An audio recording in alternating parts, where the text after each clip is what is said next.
Don't know the answer? Ask the Naked Scientists.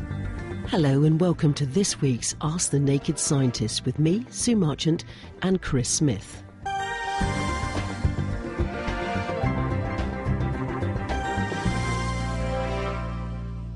Anything exciting happening in the world of science for you then, Chris? Well, it's a fertile week as ever, and there is quite an interesting story, actually. Most people have heard of the bacterium E. coli, and it's got a universally bad press. We mostly associate it with disease, and rightly so, because there are some nasty forms of E. coli, things like E. coli 0157, which causes food poisoning. It can cause kidney damage and blood problems. This tends to be spread into humans from, say, farm animals and things. There have been some outbreaks of that recently. It's often fatal, too, so it's a nasty infection. There are also forms of E. coli that will cause forms of meningitis, and it's also one of the commonest causes of urine infections. But it's also one of the commonest bacteria that you find inside the human body. E. coli takes up residence in our gut, and the vast majority of the E. coli that we have throughout our lives are harmless. In fact, they're good bacteria because what they do is take up space, and they stop the bad guys getting a toehold. Therefore, if you wanted to prevent yourself getting ill with the bad forms but not harm the good forms, we really need some kind of vaccine or treatment that could discriminate between the two. And there is a paper that's been published in the journal PNAS, and it's by researchers at Novartis and another international team of scientists. It's Danilo Gomez Morel. And what he and his team have done is a very clever trick. They've taken some nasty pathogenic forms of E. coli, they have sequenced the genetic material of them and compared the genetic sequence with the DNA sequence of good E. coli bacteria, reasoning that any differences between the two genomes must be where the nastiness lies in the aggressive form, the virulent pathogen form. And they've identified a number of different genes and therefore a number of different antigens, markers on the surface of the bacteria, that single them out. And they've managed to turn this into a vaccine. And they tested this on mice, and using 9 of these different antigens, they were able to protect mice from fatal doses of E. coli without actually affecting the healthy, good E. coli carried naturally by the body. So they're suggesting that if this works in mice, it might also be possible to do it in men. OK, well, let's fire away with our first question for Dr. Chris. Now, Dom has called in, and he asks, how is deodorant made, and how is the smell put into deodorant to make us all lovely? Chris? Well, most deodorants, and let's think about those antiperspirant deodorants, because they're the ones that we most commonly use. The reason for using an antiperspirant being that it actually not just makes you smell nice, but also soaks up sweat.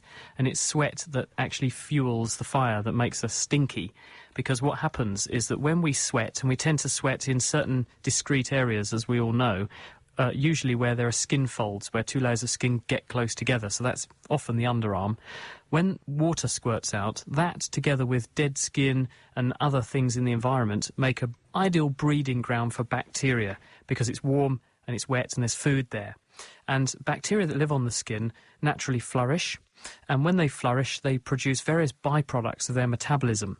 And these include smelly, whiffy compounds, and this is why we end up smelling if we have a hot day and these bacteria increase in their numbers. So a deodorant is there to combat and mask the smell of the bacteria, and that's using the scent which is added, and you can add scents in various ways. Scents are just molecules which have an odour effect. So in other words, when you breathe in those molecules, they bind in the nose and trigger off an olfactory experience, a smell.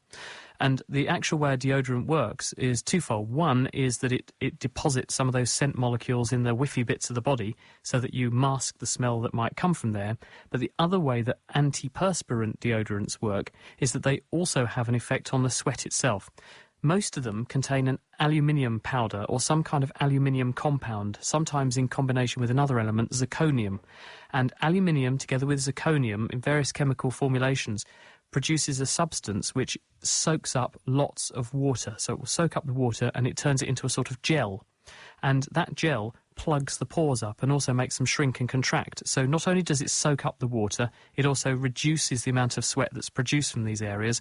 The consequence of both of those things is that it reduces the amount that the bacteria grow, and this reduces the amount of smell they make. So you're masking the smells, you're also preventing the smells from getting made in the first place, and that contributes to a much nicer smelling populace. Leanne from Gillingham says, is diabetic eczema different from ordinary eczema? Any ideas, Chris?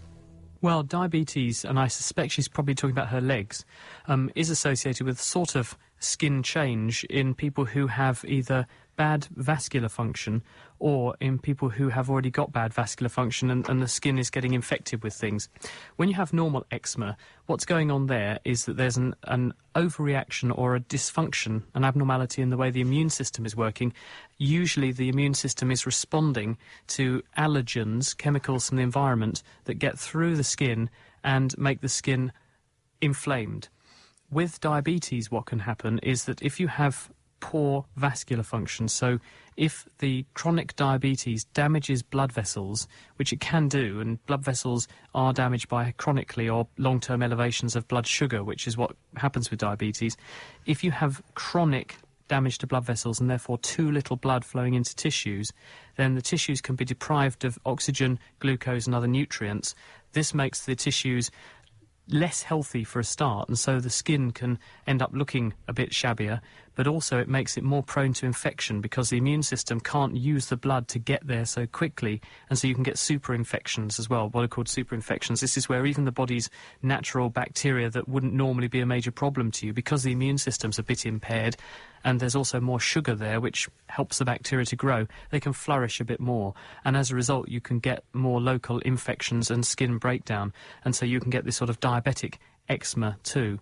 Luckily, if you take good care of your distal peripheries, it's usually feet, by watching your shoes, watching your nails and making sure that you eat a good diet and keep the sugars down, you can keep the blood vessels in pretty good shape, and that should stop that happening. Somebody just called in and say that their dog has recently been diagnosed with diabetes and is taking insulin. His skin has become very dandruffy and flaky. Is that the same? Well, the problem is if you have a chronic disease, and diabetes is a chronic disease, it puts a stress on the system, and this can mean that there are various other health problems that can become manifest. Giving a dog insulin in itself, which you'd have to do with an injection, insulin is a natural protein found in the body, and that shouldn't provoke dandruff. But what can happen is that if there's too much sugar washing around in the body, then it can encourage microorganisms to grow more than they should. And dogs don't sweat that much, but it's possible that the dog might be licking or getting urine on its fur.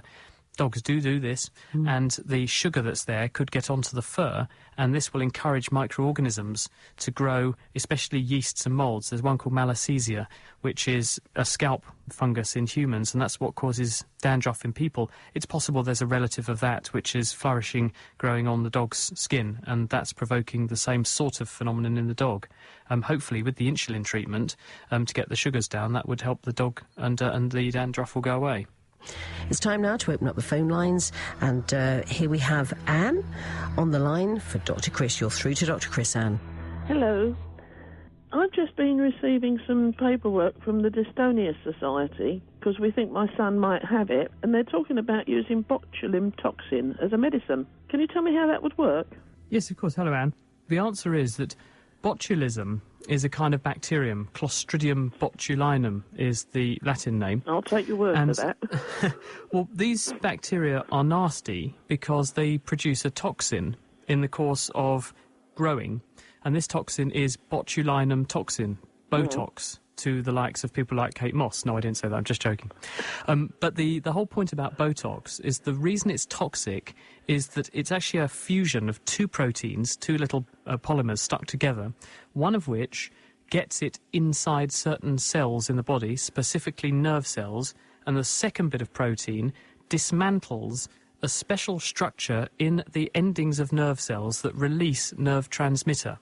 So when a nerve cell wants to talk from one nerve cell to another nerve cell, when the nerve cell switches on, it pumps out nerve transmitter, which is a chemical which comes out of the first nerve, goes onto the second nerve, and changes its activity. It can only do that if a certain class of proteins called snare proteins are working.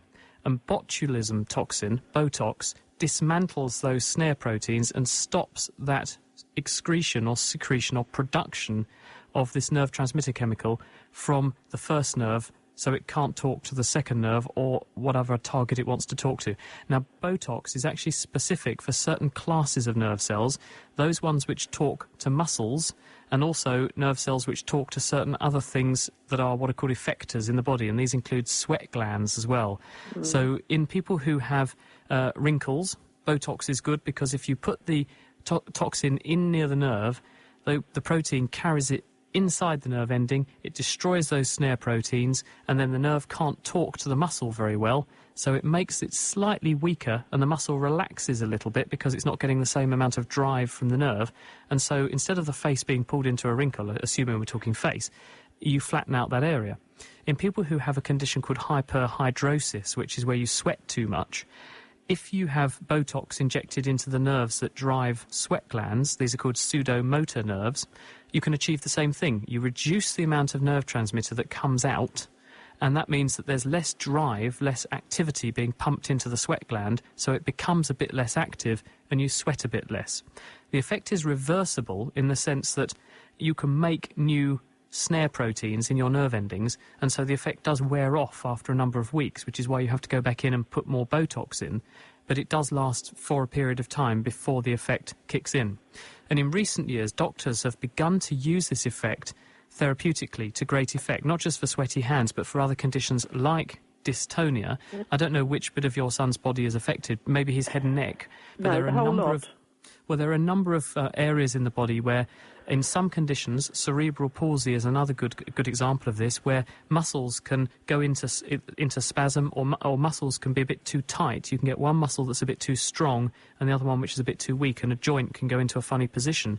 If you put a little bit of Botox into the muscle that's a bit too strong, it becomes slightly weaker, and this balances the two muscles up again, and they work much better together. And this can help people, instead of having abnormal postures, or if one leg doesn't work properly because the muscles on one side are a bit too strong, you can get their posture much better, which is much more comfortable for the person, and they can move much better. And so that's probably what they've got in mind for your son. Anne, thank you very much indeed. That's okay. Thank you take for care. your help. Okay, bye-bye. Bye. If you're enjoying Ask the Naked Scientist, then you might like to check out The Naked Scientist, our regular roundup of the world's best science. Each week we take a look at the latest science news, talk to top researchers working at the coalface of discovery, and also get our hands dirty with a science experiment that you can join in with too. So make it a date and prepare to strip down science on the web at nakedscientist.com/podcast. Now, it's Ian in Spooner Row, Chris, who would like to know, and he thinks it could be a silly question, but I don't think so. He asks, do gases behave like solids and liquids with gravity? For example, if we introduced a small volume of oxygen into a vacuum, would it move downwards? That's from Ian in Spooner Row. Chris? The answer is absolutely, because gases weigh something. In fact, if you were to take a plastic bag, and Dr. Dave does this very well as a kitchen science experiment, he gets an old bin bag and just waves it around in the air and says, how much does the air in this bag weigh? And most people are really quite shocked when he says, well, I've got about 70 grams of air in here, because the air is made up of atoms, some of them joined together to make molecules, in the same way that a piece of wood or a piece of metal is made of atoms, and atoms weigh something, and therefore if you have lots of them, you have something that weighs something, so the air weighs something too. And because atoms come in different shapes and sizes, as a result, some weigh more than others. That means that some components of the atmosphere weigh more than others. A hydrogen atom is very, very light, whilst an oxygen atom is much, much bigger than a hydrogen atom and much heavier in comparison. So, if you take some gases, you can demonstrate that they will follow gravity. And there's a very elegant example you can show for yourself, actually. If you take some bicarbonate of soda, this is baking powder, and you tip some vinegar onto it so it fizzes up, and you see it going shh like lemonade, what's going on there is that it's making carbon dioxide, because the acid in the vinegar, the citric acid, is reacting with the bicarbonate to produce some carbon dioxide and some water. The carbon dioxide is heavier, being CO2, than oxygen, O2, or nitrogen, N2, in the atmosphere. So the carbon dioxide sits in the jug that you've done this in, and you can pour it out. And if you pour it out in front of a light source, such as a light bulb, or in front of a pen torch, you can actually watch on the wall and see a shadow of the gas as it pours out. And it's because the light is changing speed or refracting as it goes through the gas, because the density is different to the atmosphere, and you can actually physically see yourself pouring the gas. And if you want another demonstration, if you light a candle on the table and then just tip the jug without pouring any of the liquid out, you'll see the candle goes out because the carbon dioxide falls out of the jug downwards onto the candle and puts out the flame. So the answer is gases definitely do have densities, and they can follow density gradients. Excellent. Let's go to the email this time. This is from Mason. Why can't we tickle ourselves?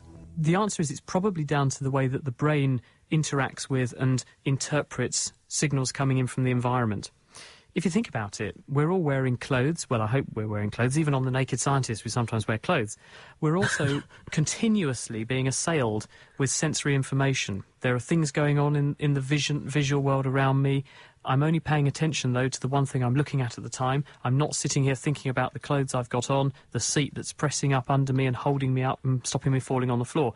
But at the same time, those stimuli, that information is coming into my body. In the same way, when I reach out and touch something, I'm not conscious of the fact that I'm moving my body, but I am conscious of the fact that as soon as I touch a surface, I feel the surface and I pay lots of attention to the thing I've just touched. So what we think is going on is that the brain has a clever way of subtracting from the incoming information that it's picking up from the environment anything which it's made happen itself. So any internally generated stimulus, the brain subtracts away because it made them happen, so that we can pay most attention to new things coming in from outside. So because when you tickle yourself, what you're doing is deciding to tickle yourself, because you're making that movement intentionally, the brain cancels out the tickle because you know it's going to happen. And therefore, you don't experience it as a tickle. This is from Bob in Dunstable, and he says, with all the tremendous forces in the centre of the Earth, what are the chances of the Earth being blown to smithereens? From Bob in Dunstable. He's worried about that volcano again, I reckon, Chris. What do you say? I'd probably reassure Bob that the Earth has been here for 4.5 billion years, and that's a pretty long time for something catastrophic to have happened to it, and it hasn't. We're still here. And also, the Earth experienced a much worse time earlier in its history when it was almost completely demolished by another planet slamming into it. A Mars-sized planet called Theia smashed into the Earth about 4.5 billion years ago, and actually the collision created our moon that we see today. And the Earth has survived all that. We're still here, so I think we have every reason to be optimistic that the planet's probably got enough still in it to at least last our lifetimes. Chris in Billericay says that he had read that a woman had an operation and woke up with a Chinese accent, and also had read previously that someone had woken up with a Canadian accent. Is there anything in this? Is this real? It sounds weird, doesn't it? But there is a phenomenon called foreign accent syndrome. There was a case recently of a lady who came round after, I think she had a stroke actually, and she developed an Eastern European accent. Now, it might be that these people really are developing some kind of foreign accent, but what's probably more likely is that when you have an injury to the nervous system or some kind of problem with the brain, when you begin to speak, because speech involves such fine control of so many muscles, and you think about it, just in order to speak, you've got to move all your facial muscles, you've got to move your tongue, you've got to control your diaphragm so that the rate of air coming across your vocal cords is right, you've got to adjust the tension in your vocal cords so they vibrate the right way. This involves so many very careful, well-crafted muscle movements that all it takes is that to be slightly distorted or adjusted, and it can change the character of a voice. So one possibility to explain so-called foreign accent syndromes is that something goes wrong with the brain's motor system, and so people begin to produce sounds in a slightly different way than they would do normally, and this changes the way their voice sounds, and this is what makes it sound almost like people are speaking with a foreign accent. This is from Mark in Dunstable. Hi, Mark. He asked, do you think that scientists could come up with a bacteria to eat up the oil spills? That's an excellent question, Mark, and the answer is they're already doing it. Bacteria are really quite incredible things. They are probably some of the most incredible organisms we have on the planet, really, in terms of what they can do biochemically. And what scientists realised quite some time ago now is that if you go to places where there are lots of something, you will find inevitably bacteria that can degrade that very thing. So scientists have been to old gasworks and old coal gas works, especially where you find lots of heavy tars and oils, and old refineries where there's oil spillages. And because bacteria that are naturally present in the environment have been exposed over a long period of time to these particular chemicals, the bacteria have evolved, they've gained genetic and metabolic pathways that enable them to use as food those rather unusual things, including crude oil. There are bacteria out there that can quite happily metabolize and break down oil, crude oil. And various systems and things are now in place so that these bacteria can be used to help clean up things like oil spills. So I suspect that as well as the detergents that people are helping to clean up the Gulf of Mexico at the moment, one of the things they may try and use will be bacteria that naturally can degrade oil. And there's no environmental risk here because the bacteria are usually environmentally normal. They're found in the environment anyway, the kind of bacteria that can do this. But also, as soon as all of the food they're eating, the oil, is gone, then the bacterial numbers drop again because they run out of food. And in the same way as anything deprived of food will eventually disappear, so do the bacteria. Now, this one has come from Mary, and she asks, she has a serious question about the seeming ability is not to feel pain, particularly pain after surgery. Why do some people not feel any pain? Well, there's a very interesting bit of research that got published a few years ago by a Cambridge University researcher, Jeff Woods. He's based at the Cambridge Institute for Medical Research. And he went to Pakistan and came across some families there where the individuals in these families could not feel pain. For instance, the children would do very outlandish things. They would put their hands into flames or boiling water. They would impale themselves with horrible things. One of them, unfortunately also, as a treat for his friends, jumped off a roof because it was his birthday and killed himself. And the reason for this is that they just could not experience pain. And Jeff Woods was intrigued because he realised that there must be, because these people were otherwise completely normal, there must be something special about their nervous system, in that there's something wrong with it, but the fact that this trait was running in families suggested it was something genetic, and the inheritance pattern, how it passed from one member of a family to another, strongly suggested that it could just be down to a single gene.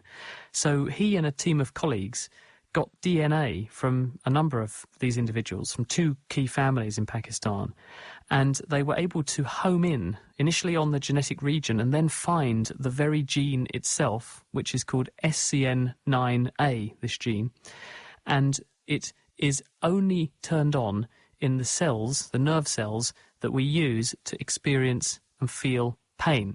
And what this gene does is it makes a tiny pore, an ion channel that sits on the surface of a nerve cell, and when tissue where that nerve cell is gets damaged, this allows the nerve cell to get excited and then send nerve impulses into the brain.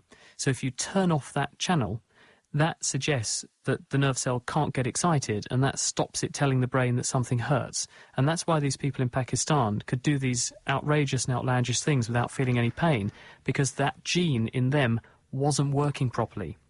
Now, more recently, what Jeff Woods and his colleagues have done, they published a paper, I think in the last 6 months, in the journal PNAS, is they looked at the same gene, the SCN9A gene, but they asked, what about general members of the population? Do they have different forms of this gene to account for the fact that some people seem to be very sensitive to pain and other people don't?